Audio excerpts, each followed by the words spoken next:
So nice to be back at in person. I don't know if you saw any of the Zoom, the streamed Jaipur last year, but no, it's a thrill. It's a thrill to see people in the flesh rather than via screen. It's also a thrill and an honour to be able to talk to Colin Thubron about this great work. But I want to start. I mean, Colin needs no introduction at all because I think the programme describes him as the doyen of travel writing. But more than that, he is one of the great writers of our time. Not just travel writer, but writer. And I think later on we might get into that area. But just now, I'd like to go back before this. I mean, you have so many books. I actually printed up the list from your wiki page, and not just travel, but also 8 novels. But you are best known for your travel writing. And the first one, it was a long time ago in the 60s, and that was the first book I read of yours, the Mirror to Damascus, which, if you haven't read it, is still absolutely brilliant. I first read it in the late 80s when I first went to Damascus, and somebody handed it to me and said, "You should read this." And I did, and it's an extraordinary revelation of the city, an unpicking of this very complicated city. And in a way, it sort of has laid the ground for everything you've done since. But it occurs to me that your work falls into 2 parts. In the first 20-something years, you're in the Eastern Mediterranean, and after that, you go further east. Can you describe what happened to it? I'm not sure why I made that leap. I think to begin with, I wanted to be comprehensive about where I was. It's a ridiculous thing to want to be. And I wrote first about Damascus and the Lebanon, Cyprus. Cyprus and Lebanon are both half the size of Wales. And I imagined that I could sort of know everything relevant or important about them with assiduous reading. Of course, it's absurd. But I think it may be a lack of self-confidence to start with, in a way, feeling that I should be comprehensive. And then in 1978, I don't quite know what happened, but I had a bad road accident, a broken spine. I lay in hospital for a long time, and for some reason my attitude to what I was doing changed. I suddenly thought, I think I want to walk along the Great Wall of China, or I want to do things which were encounters with countries that were impossible to be comprehensive about. You can't be comprehensive about China or what was then the Soviet Union. And so I maybe just decided that I would trust to what happened to me, my own experience in large countries, without having the pretense, really, of knowing a great deal. So it meant attempting to learn the languages and then trusting to experience. And learning the languages, I mean, Russian, okay, Chinese? Spoken Mandarin. It's very different from learning the Chinese characters. That would take a lifetime. But I learnt this system called Pinyin, which is a romanization of the Chinese characters with the tones, 4 tones in Mandarin marked above the vowel sounds. So you could, with study, I had a rather good tutor eventually, begin to speak colloquially with some Chinese. I was absolutely stuck in many places with any sort of dialect. But that was part of what was most important to me, was meeting people. And speaking Russian and Chinese was perfect preparation, in a way, as everything you've done before for this latest book, for the Amur River. Has anybody read the book? Does anybody know, had anybody ever heard of the Amur River? Yeah, you have, okay. Because I have to admit, I never had. I mean, until your book came out, and until you told me you were writing this book, and I thought, where? Yeah. So perhaps you might explain why you decided you were going to write a book about the Amur River. Well, I suppose that most of my life has been spent in Russia, China, Central Asia. These have been my areas of research and travel. And the Amur is the not natural, but it's the boundaries where China and Russia meet for over 1,000 miles. And it's it seems to be the sort of natural end, if you like, of both of these great ex-empires. And so that was the first attraction to me. Usually I haven't wanted to look at an atlas and say, where am I going next? I'd like the destination to sort of insist on itself quietly so that it becomes inescapable. And this is how the Amur River was to me. I sort of became fascinated by it, had to do it, and wondered really what, in particular, how Chinese and Russians met and interacted, or failed to, along this enormous border. The second thing was, of course, it's always attractive to write about a river. It sounds as if I'm having to deal with my own mortality rather a lot, but it is a sort of natural. A river, like a life, starts and goes through various vicissitudes and ends in who knows what, the open sea. But there's something attractive about that as a formula for writing. Yeah, the only thing I did know, and I didn't know I knew it, is because the Amur River is not called the Amur River the whole way down. So maybe you give us a breakdown of what the river is and how big and all that sort of thing. Because there's even that is sort of shrouded in mystery, exactly how long it is. Yeah. Well, the Amur is the 10th longest river in the world. It drains a basin twice the size of Pakistan, if you can imagine that. And yet it's almost unknown in the West. Years ago, the Russians and Chinese convened together to try to find in which country the source of the river lay.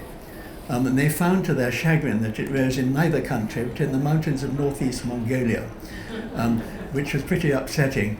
So it arises in Mongolia, goes through an enormous curve through what is South Siberia, basically, and with China to the south, Manchurian China, Siberia to the north, and then it breaks after almost 2,500 miles, it breaks northeast to flow into the Pacific, north of the Sea of Japan. So it's a very varied river, and for most of its length, or a lot of its length, it's a very crucial frontier. And I think in part it's little known, because not only is it very distant, but it's also, there are no dams on it. I mean, the lands that surround it, you need trust to build dams in a frontier river between countries, and that trust hasn't existed between Russia and China. So it's been a sort of enigma. So you started going in search of the source, in true travel writer style, grand traveller style, the search for the source of the Amur River, which of course is in itself. You could have just written a book about that in a sense. And there's a lovely moment where you say, because it's really this is the wild east, isn't it? It's Colin needed to get permission from rangers to go into this officially closed zone, and after they've sort of come and Colin, as he'll tell you, was with a whole bunch of horsemen and whatever. They're about to set off, so they had their permits signed, and he described it as the rangers then washed their hands of us. We should have listened to them, of course. ... And it's such a brilliant sort of teasy opening. So perhaps you'll describe why you should have listened, what it was like trying to get up to the source of this river. Shall I read that bit? Yeah, it'd be lovely. We planned this. I'm just going to read a brief account. I have my whole script. Starting out on this journey. It was indeed, it's in an area which they call the strictly protected area of Mongolia, 5,000 square miles, where just nobody lives. I was allowed to settle, just a few rangers. It borders on Russia to the north. And eventually I found, through a good agent, a couple of horsemen and a guide who would help take me there. Had they been there before? No. No, they hadn't. One of the horsemen thought he knew where the source of the river was, but he wasn't sure. So off we went. In fact, this passage begins, we were entering a region that even the horsemen didn't know. For 4 days they guided our way by the mountains that now surrounded us. The source of the Onon Amur was tiny and diffused when we found it. Ahead of us it flowed invisibly, its course low and flat, through valleys of knee-high shrubs. From a distance, the ground looked innocent, almost landscaped. but its marshes had rotted over the millennia into fathomless bog. Soon I lost count of the tributaries we forded. The horsemen charged in like centaurs, the current streaming over their knees, their cigarettes still dangling from their lips. My own horse was old, and I felt a clutch of fear each time he descended. Beneath the grass, the subsoil was a squelching morass that seemed only to deepen as we went. Each day, in 8 hours riding, we covered barely 20 miles. Often the ground disappeared under a sheen of scrub, so that neither horse nor rider could see where it was treading. Sometimes this uncertain earth, mined with hidden quagmires, opened like a trapdoor under us. Suddenly the horses would be dropping to their withers and the water brimming over their backs. Then they began to struggle out, their eyelids bulging, their forelegs scrabbling for a hold, their hind legs kicking in panic, while we were thrown back and forth in the saddle. It was in terrain like this that the white horse sank into a hole and lost his footing. Tilted sideways in that rotting earth, he rolled and threw me. For an instant I found myself trapped beneath his flank, my feet still in the stirrups. Then he started up in fear and began to bolt. I wrenched one foot free, but the other stayed wedged in its stirrup while he dragged me forward. But my trainer was loose-fitting, and I wrenched my foot out of it as he gathered speed. For a moment I lay in the marsh, oddly at peace, while the trainer went off on its own. But it wasn't funny, I had only one pair. My guide on the far side of the swamp saw the riderless white horse emerge with only a mud-clogged plimsoll in the stirrup. While the horseman went to round it up, he called into the emptiness, "Where are you? Can you stand up?" I heard his voice, plaintive and small, across the wetland. I got up and walked towards it. There was something a little comical, I thought, but only later. My cut-price trainers, too loose to trap my feet, had saved me. Lovely. I knew of the Onon, well, of the source of this river, because I knew of the Onon River because I've written about Genghis Khan, and this is the sort of the spiritual heartland of the Mongol empires. But I didn't know it was connected to the Amur River, and this is a place, shrouded in mythology and mystery, and even today, which is extraordinary. A lesser traveller would, of course, at this point, had you broken your ankle, or just yes, you broke? But no, might have turned around and decided that actually the fates were against you. There was nowhere much to turn around to. That was the trouble. I could have flown back eventually, or Land Rover back to Ulaanbaatar, and then probably they would x-ray me and back to London. And that would have been a year lost. I'd had to begin the whole journey again next year. And at my age, I couldn't afford to lose a year, I decided.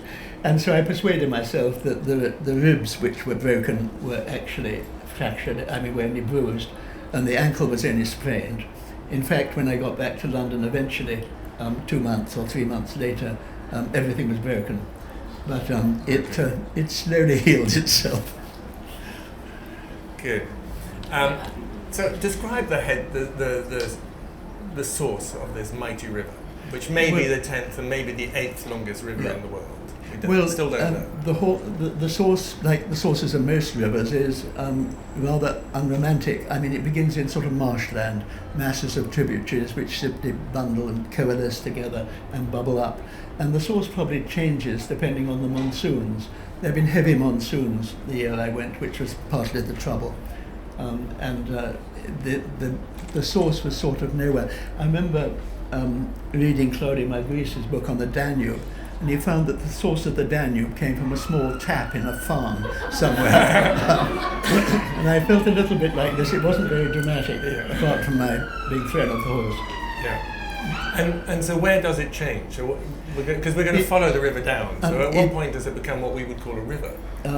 Pretty soon it becomes a rather modest river. The Mongolians revere it as sacred. They call it the Holy Mother Onon. Then it goes into South Siberia and moves in an enormous arc. At the top almost of that arc, it meets the Chinese border. Then it becomes the Amur proper, or as the Chinese call it, the Heilongjiang, the Black Dragon River. So it's about half its length, it goes under the name of Onon or Shilka, and then it becomes what we know as the Amur. And this shift between it being a female river to the Mongolians and a male river to the Russians, what's the reason behind that? That's sort of cultural, I think. Yes, the river starts as the Onon, which is Mongolian, as you say, it's female. And then it becomes the Russian little father Amur, as they call it affectionately. And then it has a sex change and becomes the Heilongjiang, the Black Dragon River, which is different again. So it has simply depended typically on the cultures that surround it, rather than any change in the river itself. Yeah. And you describe it as the most heavily fortified frontier on Earth, is that right? Yes, it is. I mean, for over 1,000 miles of the border between Russia and China, the Russian side is simply followed all the way by what they call the control tracking strip, which is a double rank of barbed wire with raked earth in between to betray the passage of anyone crossing. Watchtowers spiked all the way along it for all this time, looking over at China. When I finally crossed over onto the Chinese side, I wondered what that was going to be like, because I didn't know anybody who travelled there. People said that too was heavily fortified. It wasn't. There were a few white watchtowers all the way along it. Otherwise, with that great Chinese self-confidence, it wasn't barricaded at all. And I fairly soon lost my sense that I'd be turned back. I thought at any moment the Chinese are just going to turn me back. This is not allowed. But they didn't, and didn't even seem to notice me, I think. Well, they might have just taken you off to a hospital at this point. Yeah. There's a passage that I'm fascinated by, because it is the theme that runs through the whole narrative here, of this relationship between China and Russia. And there's a lovely passage where the Chinese and the Russians in the late 1600s, the time of Peter the Great, are trying to work out some sort of accord about land. Yeah. And you write so beautifully about it. Would you read us that short passage? Yes, this was an occasion when, in the late 17th century, Russia and China meet for the first time, you could say. The Cossacks had crossed the whole of Siberia within 60 years, suborning or massacring the small native peoples they met along the way. And they suddenly met in the end of the 17th century a formidable enemy, China. And these two countries had no common knowledge of one another at all, but they had to come to some sort of agreement. And so they, at the little place called Nerchinsk on the river, they concluded a treaty. They had no common language between them. The treaty had to be concluded in Latin, as you can imagine. But I'll read you momentarily about that. The delegations agreed to meet in scrupulous equality, but China's two ambassadors, close relatives of the emperor, arrived from Peking with 1,500 soldiers and a fleet of supporting junks and barges, loaded with cannon that converged on Nerchinsk along the river. Against this entourage of some 10,000, the Russians could barely muster 2,000 men, but issues of procedure and etiquette stifled all else. Noting the Russians dressed in cloth of gold and precious furs, the Chinese stripped off their blazoned brocades and moved to the conference in sombre dress under huge silk umbrellas. An identical number of guards attended each embassy, 260 men who faced off at equal intervals and ceremoniously frisked each other for hidden weapons. The Russian ambassador advanced behind a slow march of flute players and trumpeters. The delegates dismounted in unison and entered their two tents simultaneously, tents that had been scrupulously merged so that no one would suffer the indignity of visiting the other first. The ambassadors sat down and shouted their greetings in concert. Only 3 Russian dignitaries took seats, and the Chinese mimicked them, leaving more than 100 mandarins standing opposite their Russian counterparts during the first session. They remained in mutual incomprehension. The ambassadors shared no word of language. So the negotiations were conducted in Latin by 2 Jesuits attached to the Chinese court and by an erudite Pole for the Russians. Each ambassador began with outsized demands. The Russians claimed the Amur as their frontier by virtue of their partial occupation and their adherence of local tribes. The Chinese responded by advancing their supposed suzerainty north to Lake Baikal and the Lena River, annexing half of East Siberia. They too cited the submission of natives, but the territorial rights of such people were entertained by neither party. So one has a situation in which these 2 poor Jesuits were shuttling back and forth between mutually uncomprehending camps. Jesuits, indeed, wonderful men, Pereira and Gabillon, much esteemed by the Chinese emperor, otherwise this would have been impossible. One was esteemed for his scientific knowledge, and the other for his musical talents. In fact, sometimes in the Forbidden City, the Jesuit and the emperor could be seen sitting side by side, playing the harpsichord. It's an enchanting idea. But in this instance, eventually, they came to a conclusion. And the Chinese achieved what they wanted, which was the ownership of land far north of the Amur, the whole Amur River and its tributaries, basically. The Russians achieved what they wanted. This was a young teenage Peter the Great wanting trade with China so that his treasury could be replenished. So they both got what they want momentarily, but it wasn't long before the Chinese began fretting about the outcome of this. They blamed the ambiguities of Latin and geography and the perfidy of the Jesuits and so on. But for about 50 years, as the Chinese ambassador said, we agreed to live forever in harmony. It's not to last. And I love that passage for lots of reasons, and one of them is, it's a beautiful piece of writing, but it's also a really vivid piece of writing, and it also shows, I heard Colin years ago talk at the Royal Geographical Society, where he described travel writing as the red light district of literature, the place where anything goes, and apparently the bit I liked it so much I didn't hear the next bit where he credited it to Jonathan Rayburn. But anyway, whoever came up with it, it's perfect because that is exactly what travel writing can do. You can include anything, and here we have a really serious piece of historical writing and research, and typical of your the depth of your research for this small passage, 1 page or whatever it is. But it brings your narrative to life, and it informs things. So as you go down the river, the historical importance of the river, which, as I said, I didn't know anything about, becomes clear. And the historical importance is not just to do with boundaries, it's also to do with commerce. Yeah. So what is it that the Amur could bring that could make anybody wealthy?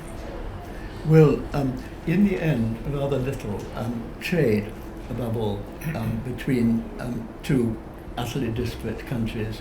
Above all, more in our own age, the Russian trade with the Chinese. And the Chinese would bring over all those domestic goods, which they're so good at manufacturing, and sell them to Russians on the other side.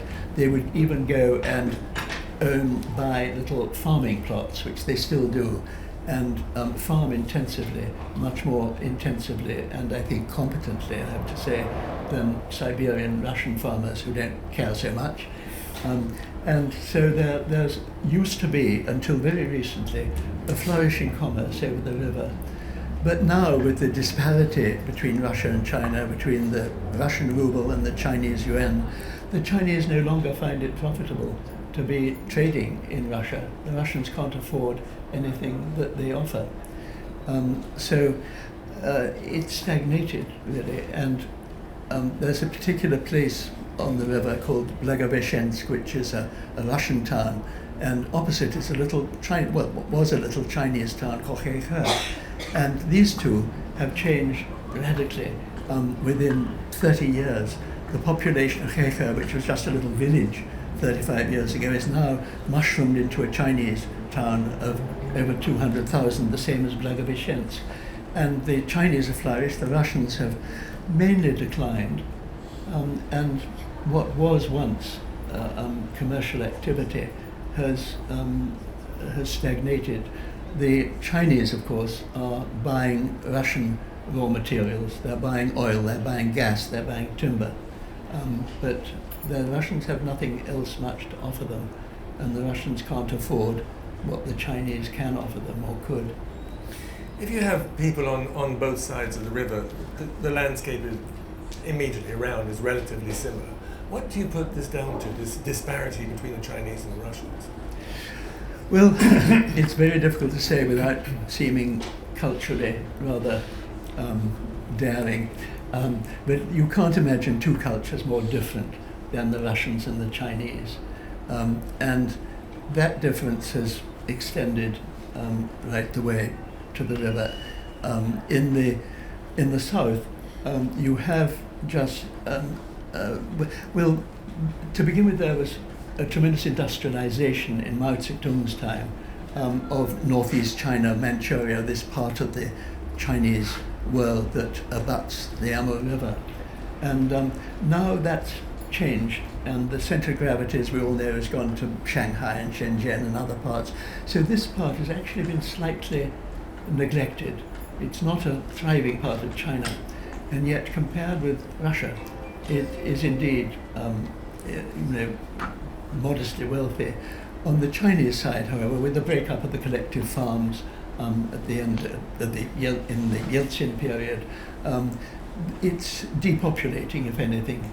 And now you have a situation which is alarming to the Russians, that you have the provinces along the river home to just 2 million, perhaps, Russians. The provinces, Chinese provinces along the river, are home to 110 million. So you can imagine the unease. It was Putin during his inauguration in the year 2000 as president who said if something's not done, the Russian Far East will be speaking Asiatic languages. And did you see anything being done on the Russian side? No, there's an intent to do things, and there's always this artificial ideas for settling people. Old believers come in from the Argentine and so on, but these are tiny changes, and in general, I'd say people are not wanting to go. Those on the defunct collective farms are wanting to go into the cities, and those who are wanting the cities are wanting to go to cities in European Russia, and probably those in European Russia would like to go to America, but actually, there's simply a huge disparity now.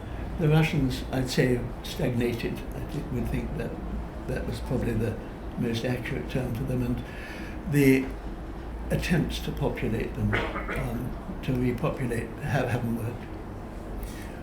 One of your great skills as a writer is your ability to make characters come to life, and as you're a novelist, I mean, this is clearly a skill you have. And there are some brilliant characterizations from your Mongol guide the whole way down the river. But there's also a sense of affection towards these people, and maybe because you were traveling around with broken ribs and a broken ankle, you needed them more. I don't know what it was, but clearly there are people you have affection for as you travel around. And is that also equal on both sides, on the Russian and on the Chinese side? I think to Western people, the Russians are more immediately and obviously likable in as much as they embrace you.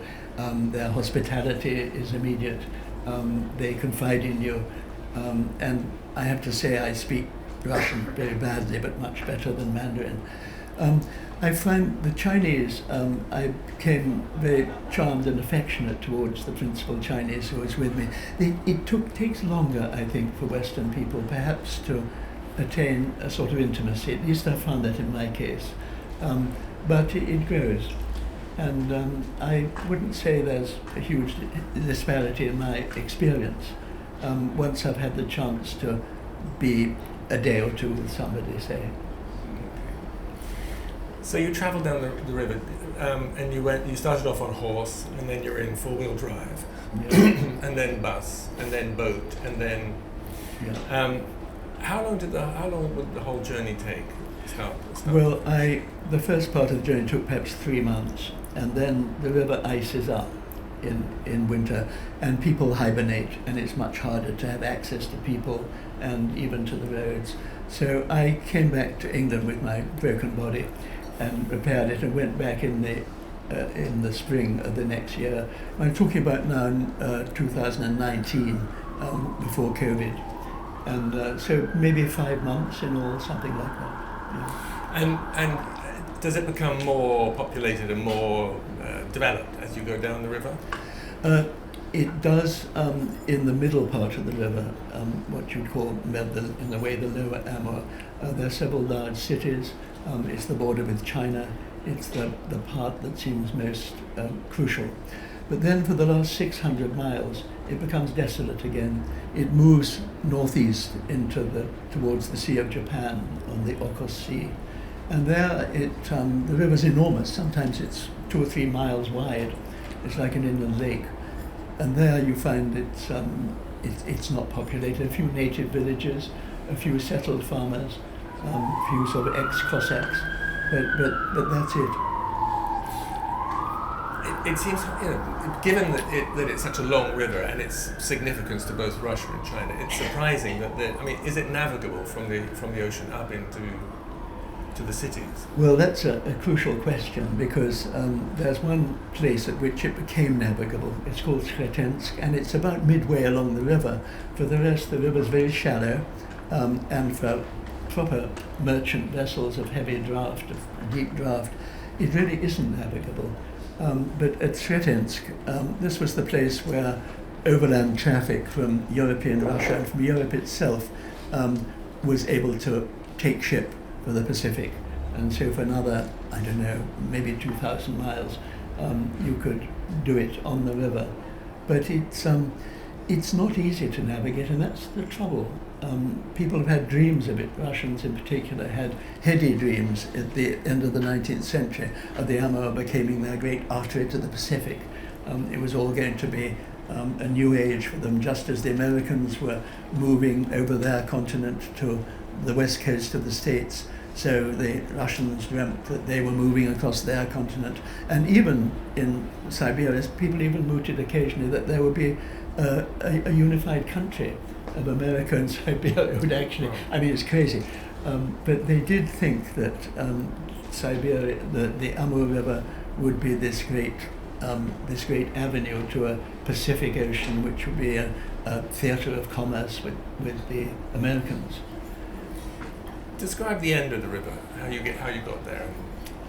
Oh, well, the end of the river, you move out, as I say, from the Chinese border, and for those last 600 miles you're in this enormous area. I was mainly with fishing people there because I wanted to try to understand what fishing meant, and so I managed to get to know particularly one fisherman called Sergei, and he took me around fishing, and he would lay his nets up a little side creek, and within a few hours, couple of or 3 hours, there would be catfish and barbel and all sorts of fish he had caught. So it was quite plentiful, although a polluted river nonetheless, but still. And I remember, as for poaching, and this is mostly not allowed, he said, well, everybody does it. I know it's the off-season, but we'd starve if we didn't poach. And I remember we were up one side creek, and a sloop swooped down on us from nowhere, and 2 burly men leapt on board, but they just wanted to share Sergei's vodka. They asked us where, they told us where the better place for fishing was, and they helped us haul in our nets. And I said to Sergei, who on earth were they? And he said, they were the police. So the policemen, of course, are all interwoven with the local communities there, and they turned a blind eye to this, or they extract a little bribe, or maybe just a tot of vodka. So poaching, fishing is a way of life. Very interesting in all sorts of ways. The salmon, the movement of salmon up the river is fascinating, because this is the main fish. Right. And it finds its way after spawning and coming down the river as a little thing, and maturing, maybe 4 years out to sea, the parent fish extraordinarily remembers where it was born, and it returns there up the river. Nobody quite knows why. They think it may be a sense of smell, and there it spawns on the river and dies, and the whole cycle begins again. So when you get to the end of the river, you come back, you have notebooks, you have photographs. Do you take photographs? Yes, a few. Yeah. What did you as a person bring back? What did you take away from this mighty river? Apart from a broken ankle and it's a good question, Anthony. It's hard to answer personally. I mean, to begin with, you're very concerned with the book. I have these notebooks. It's a very primitive way of travelling, but that's the way I've always done it. Just notebooks packed with my minuscule handwriting, with all the detail that's there. That's what you forget. I find it's the detail that often gives life to a description. So all that has to go down in notebooks, which are taken rather laboriously during the journey. And you come back with those, and this really, I find myself concentrated on the book that I think should emerge from all this, and whether it's really feasible, whether it's going to work, whether it's going to have any structure or any purpose or value. And there's always a feeling that maybe as you get older, that maybe you can't do it now. Yeah. Well, you did. You did. I was wondering actually whether being older made it easier to do this journey, given the sensitivity, particularly on the Russian side, but I think also on the Chinese side of this zone, to travel as a Westerner, Western male. Is it easier do you think it was easier to do that as an old man? And I had a very, very old friend in his late 90s who was still going, getting up to all sorts of things, and I said, how did you get away with it? And he said, my age is my alibi. And I was wondering whether there's an element of that it made it easier for you to do this journey now rather than, say, sort of 30 or 40 years ago. Well, do put your friend in touch with me. Well, I'm not conscious of it because I suppose, at least until this, I've never been conscious of being any particular age. It sounds ridiculous, of course I'm an old man, but you don't sort of feel you are, at least I haven't. So I'm not very conscious of how people are seeing me in a way, but I became so during this journey. I realised partly because I was a bit crippled and that I looked old, even older than normal.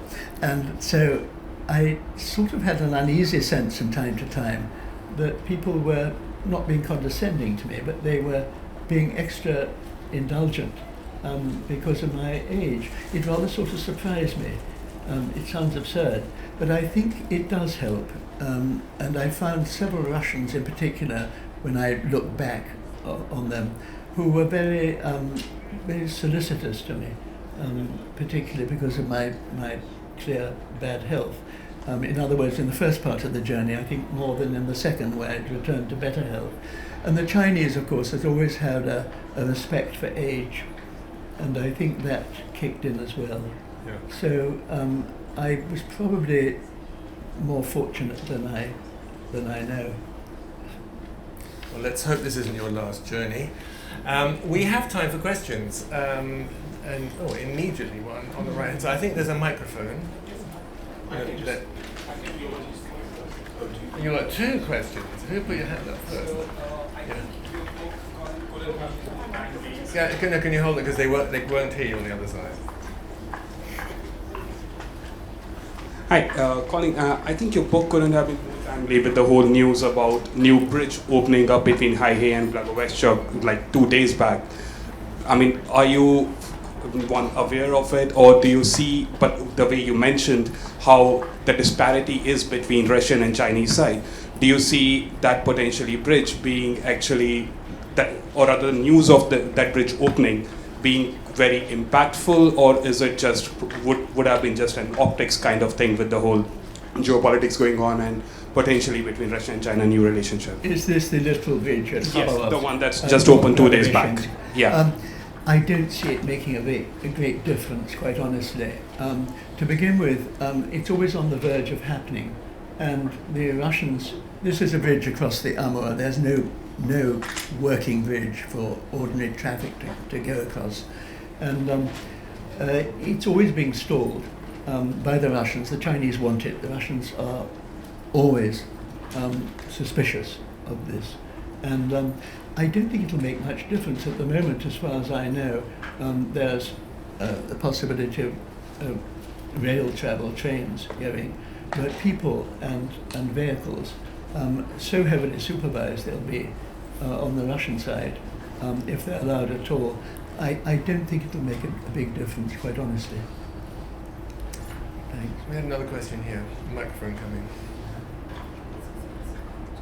Oh, thanks so much. Can you talk about how the food and drink culture changed along the course of the river and on each bank? Drinking with Russians was maybe different to drinking with Chinese people, and how did the food change? Well, in Mongolia, I was mainly with my horseman and guide, and you just had to have what was in their packs, which was sort of noodles, those sort of things. But the Russian-Chinese cuisine, I have to say, the Russian is sort of what you would expect. I mean, but in rather scarce supply, pelmeni and the Russian ravioli and kasha and the things we associate with Russia, but poor. There wasn't too much of it. The Chinese was much more fascinating because when I was first in China 40 years ago, 50 years ago, there were no restaurants. You couldn't, I mean, except in the main cities. You'd go into a small village or town, there wouldn't be one. And if there was, it was awful. And you wondered what had happened in that nation of great cuisine, that it should have died out virtually. But now, in even small towns along the Amur River, which is as remote as you could get almost, there are restaurants with enormous sort of plastic menus strung across the walls, with everything from black fungus to orange chicken illustrated down it, and people were guzzling in, and it was very good. So I was lucky all that time. I was traveling with a Chinese for much of the time, a man called Liang, who was a friend of a friend in Russia. And he was out of work, a rather sad, middle-aged, owl-faced Chinese. And he reveled in these restaurants. It was his main reason for touring. And you'd recognize this among Chinese gastronomes, that they absolutely were fascinated by the cuisine. So we had rather good time on the Chinese side. It was on the Russian that it got a little rough. There's a question in the back. Thank you. You mentioned age some time back, and especially with reference to age and to gender, what were the differences you, not just in the Chinese and Russian cultures, but your own more Western culture? What were the nuances of the differences you noticed? In gender and sex age between Russia. It's always hard to know quite. But the Russians, I think, probably find it easier for a man, I suspect, maybe both cultures, to be a single man traveling rather than, say, a single woman. It's a little easier, I mean, for all sorts of reasons, but in terms of how people receive you, there's less maybe self-consciousness about one man meeting another. The Russians, very masculine culture in many ways, to rather give it a cliche. They fall into comradeship with you very quick, unfortunately fueled by drink, I have to say. But the Chinese, it's always slower, I found, in their relationship. And what it would have been like to be a woman on her own, I think would be pretty mysterious to the Chinese in particular. And I have one friend who's travelled in China on her own, and she felt comparatively sort of ostracized. But I don't know whether her experience was typical. For myself, I was sort of grateful for being alone in particular. That seemed to be an important issue rather than anything else, because if you're alone, they sort of assume you're lonely. and you attract more immediate attention, I think, than you would if you were with somebody of your own culture. There are things that I don't like about traveling with somebody else anyway, because if they're from your own culture, you make a sort of bubble of Englishness, say, where you are, and you seem to look out at the world again from the security of your own culture. And it's much better to be more vulnerable, I think, and to be actually looking out and finding yourself the odd one in the landscape rather than where you are, who you are. I hope that's half answered your question. Any other questions?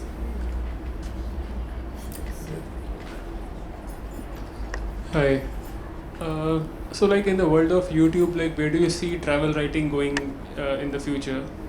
In the world of YouTube and Instagram, like where do you see travel writing getting to in the future? Oh, that's a huge and interesting question about where travel writing is going.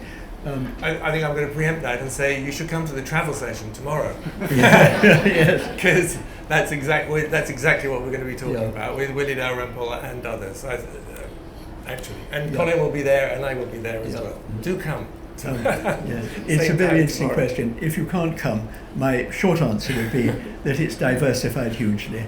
When I first started traveling back in the 60s, it was home to a small number. I mean, publishing indulged, let's say, a small number of people. They were white, they were male, they were middle class, and very few women. And that's all changed for the good. It's an infinitely more diversified field now, but we will be talking about it. We will. Do we still have time? Yes. Yeah, good.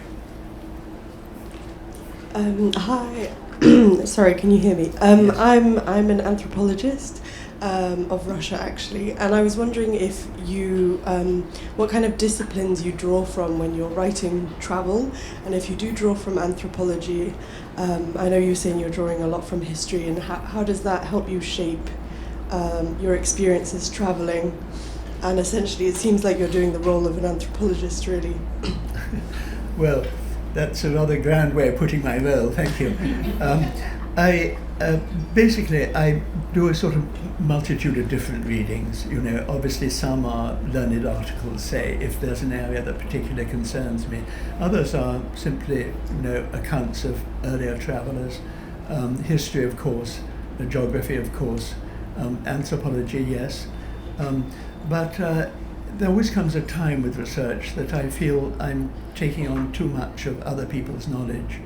And you feel you're sort of being beclouded by almost too much. It's not anything that would threaten an anthropologist, I think, but it does a little bit a travel writer. You want to form your own opinions and your own impressions without too much intermediate knowledge. You've got to have the knowledge, of course you have, otherwise you can't read a people or a landscape at all. And it would be very arrogant to suppose you could. But at the same time, I've always been wary of too much research. So mine has been very scattershot in a way, but over maybe a year, as well as, usually I'm researching for a year and a half. And always the research is rooted in the geography of where you're going. Places suggest topics. For instance, I went to Shaoshan, which is where Mao Zedong was born in China, and obviously it was fascinating to know, soon after the Cultural Revolution, how that was being treated. And so you research that little bit because it speaks to you geographically as well as historically. So it's a very, it would seem to a professional anthropologist a pretty random way of research, I'm afraid. One more question. Thank you for the inspiring discussion. Though it was absolutely brilliant. Thank you very much. Where do you intend to kind of look next? Is there another river that you would like to explore? I've been asked if there's where am I going next. Thank you very much. I love that question. Because most people look at me and say, "You're surely finished, aren't you?" The short answer is I don't know. I usually write a novel between the travel books, and that's what's happening now. I hope during the course of writing a novel, which probably takes a year and a half, that another destination will come into my mind. But as I think I said earlier, I don't like scoring the atlas or the globe too artificially. I like something just to seem the natural next place. Maybe there won't be one at my age, but I think and hope there will. Thank you. All right, we have a last question. Thank you. Just a question. Having gone down the whole river, is there some sort of chance that there could be a conflict eventually, given that there's been a lot of prediction about shortage of water between the Chinese and the Russians over, getting ownership? One never knows. Would there be a political conflict there? There could be. It's a good question, interesting question. It hasn't arisen very specifically, except in terms of pollution. And the Russian economy is so low that one of the benefits of it is that the Russian factories that were once polluting the river are not much in operation, but the Chinese are. And they are the main pollutants of the river, the Songhua River in particular, the Ussuri. There are big industrial cities to the south there, and they are pouring in effluent. And so that will be one issue. There might be, in the further future, a literal issue as to ownership of the river itself. That's it. And because of this treaty of Aigun, which the Chinese insist on saying was an unequal treaty, they could notionally lay claim eventually to lands far to the north, lands now far within Russia. So it's an interesting question that's lying sort of latent, really. Latent, exactly. Yeah. Thank you so much. This is a very good question to end on, and thank you for asking it, because one of the things in this book, and one of the things in the best of travel books, is this sense of bearing witness to a place, but also to a time. And so we have Marco Polo to thank, who went on for instance, obviously, who went on a journey, a trading journey, but came back and told stories.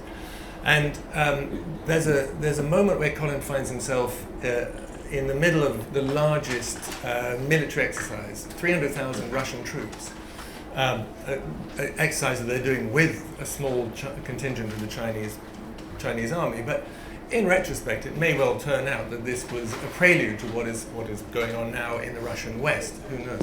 And so the politics of this, and if you wanted to understand what's going on in the Russian psyche now, I think you can find some answers in Colin's understanding of the Russian sense of this wild East, as I called it. And so I can do no better than to tell you really should go and buy a copy, and he will be signing them in the tent. The Amur River is important as a book. It's also a really good read, and thank you very much for listening. And thank you, Colin, for